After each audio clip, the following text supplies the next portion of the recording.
Welcome to the Daily Horror Habit Podcast. I'm your host, Jay Krieger, bringing you daily reviews of currently streaming horror movies for your twisted pleasure. Be aware that these reviews may include mild spoilers. And as always, I hope you enjoy. This week we learned that the Saw is family in the long overdue Part 2 of my Texas Chainsaw Massacre series review. While the original Texas Chainsaw Massacre was built from the ground up as a horror film, you may be surprised to learn that its sequel wasn't as concerned with scaring audiences as it was in making them laugh. And this remains my biggest takeaway from the sequel, is that other than Leatherface and the Sawyer family returning, the Texas Chainsaw Massacre 2 has almost nothing in common with the tone of the original, for better and worse. Released in 1986, a whopping 12 years after the release of the original, the Texas Chainsaw Massacre 2 remains one hell of a jarring tonal shift for a slasher sequel. Tobe Hooper would return to direct what is rarely the case when it comes to slashers, but perhaps this was due to the decade plus since the last installment. Unlike most slasher franchises of the era, Texas Chainsaw Massacre wasn't churning out sequels on a yearly basis. Screenwriter L.M. Kit Carson was brought on, and from the outset, the creative team decided that they had to ensure the sequel was just as outlandish as the original, but in a different way. The sequel opens similarly enough to the original, with rolling text as a narrator describes the atrocities of the original film. We learn that Sally, the only survivor of the first film, wound up in an insane asylum after the authorities didn't find the evidence to back up her claims of her and her friends being sawed to pieces. Yet we learn that a series of chainsaw deaths have occurred across the state, though no leads as to the culprits have been determined. And this is where comparisons to the original and the sequel end, and the jarring tonal shift of the films begins. The sequel begins with two drunk yuppie teens racing down a Texas highway, one firing a gun at signs they pass, while the other harasses the local radio station DJ, Stretch, over a portable phone. The teens' rambunctious off-the-chart energy is so at odds with the more subtle volume of the original that it's a fitting opening that informs the viewer that this is a new tonal take on a Texas classic. During the course of the yuppies racing down the highway,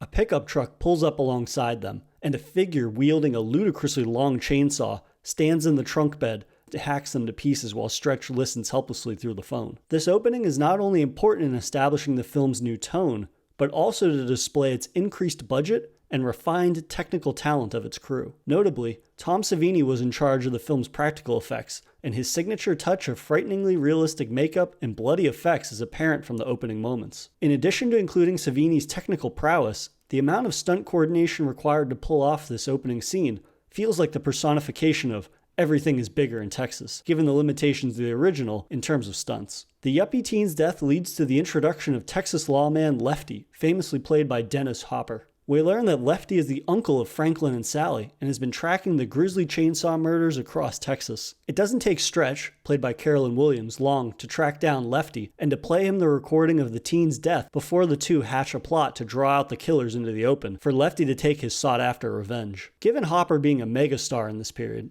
I was a little more than surprised to see him show up in a slasher sequel. According to those on the cast, Hopper applied his signature brand of method acting to the sequel, with Savini claiming that on multiple occasions, Hopper would spin around in circles to make himself dizzy before shooting, to give him a crazy look in his eyes. His performance is at odds with the rest of the cast due to his character almost being the only one that isn't aware he's in a horror comedy. His righteous quest of revenge for his niece and nephew leads him to hunting down the Sawyer clan at an abandoned amusement park that he ends up trying to collapse by sawing the support beams. Lefty's no bullshit attitude is so at odds with the ludicrous Sawyer family members' banter and gags that Kit Carson cooked up that it makes for a very odd contrast that makes the entire thing feel that much more absurd. This absurdity spawns from the film's overtly dark humor. Instances such as the Sawyers winning first place in a chili contest when we all know what their special ingredient is. It's people. That's the special ingredient. If the original film was a representation of Hooper's feelings on the particular dark nature of America in the 60s, Texas Chainsaw Massacre 2 is Kit Carson's rip-roaring laugh at the 80s expense. Even for as serious as Lefty's character is,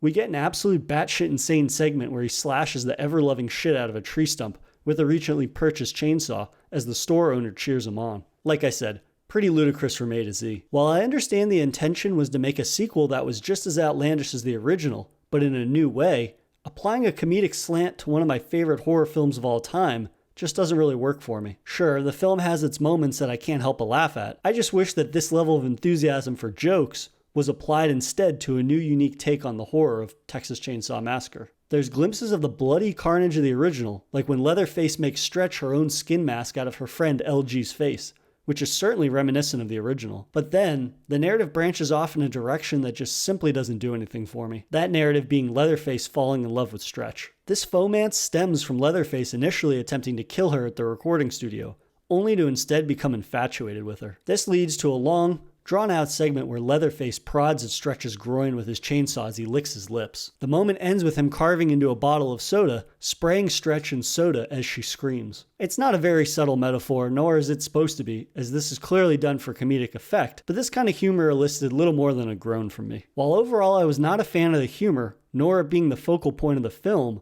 the sequel manages to introduce a new villain that manages to outshine even Leatherface himself. We're introduced to the sadistic Chop Top, iconically played by Bill Moseley. Chop Top is Leatherface's crusty and disheveled brother who has a metal plate in his head from an old Vietnam War injury. Never would I have guessed that the Texas Chainsaw Massacre series would have a character that could give the depravity of Leatherface's human skin mask a run for its money. Not only supporting a pair of chompers that are yellower than the Beetle submarine, but Chop Top's metal plate being exposed through his skull is stomach-churning. The grotesque cherry on top of his character being his compulsion to eat bits of his scalp that he scratches off with a hot coat hanger. Pretty fucking revolting stuff. But what separates Chop Top from the other humor-centric characters is that he still evokes the depravity that Leatherface had in the original film. While his hippie persona and nonsensically hilarious insults such as "lick my plate, you dog dick," Chop Top abides by the film's humor, but still remains very true to his horror roots, as he gleefully bashes in LG's skull with a hammer and actually tries to kill Stretch instead of Leatherface, who continues to fawn after her for the rest of the film. In a film where I find little redeeming qualities, Chop Top is absolutely a highlight, who I hope returns in Leatherface, the Texas Chainsaw Massacre 3 sequel.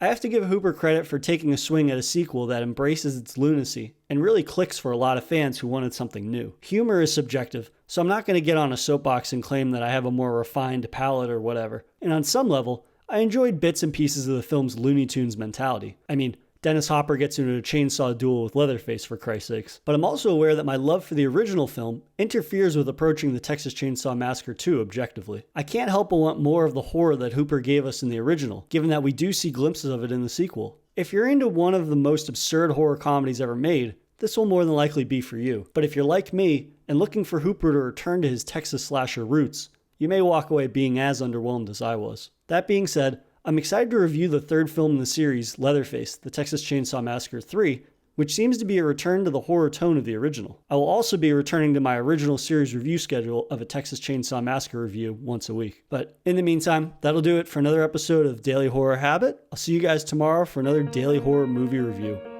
If you enjoyed this episode, please subscribe to Daily Horror Habit on your preferred streaming service and follow @Daily Horror Habit on Instagram and @Daily Horror Pod on Twitter.